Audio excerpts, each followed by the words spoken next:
Thank you, PMPC Star Awards, for this Best Single. Ang sarap ng namin, wait lang.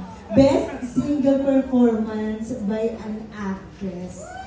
Actress na ako! Oh my God!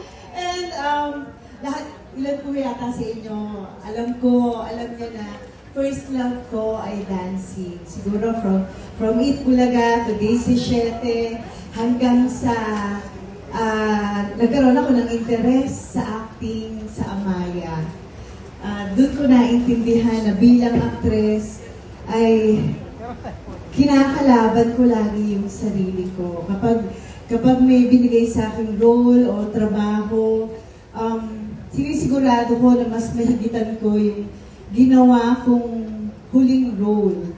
And china-challenge ko lagi yung sarili ko. Kaya itong award na to ay napaka-fulfilling.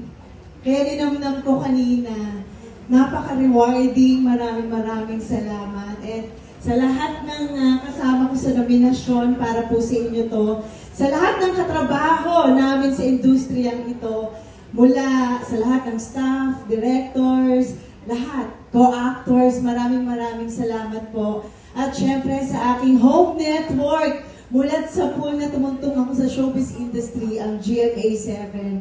Maraming salamat ang Sparkle family, ang PPL family, at higit sa lahat sa pamilya ko na si Arthur Solinap na asawa ko na lagi nakakakita na minsan sinasabi niya sa akin na, oh, naglalakad tayo sa mall, bakit mukha kang warrior maglakad?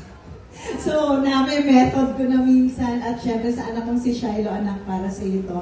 And maraming salamat po magpakailanman. Kung hindi po dahil sa inyo, hindi ako magkakaroon ito. Maraming salamat po.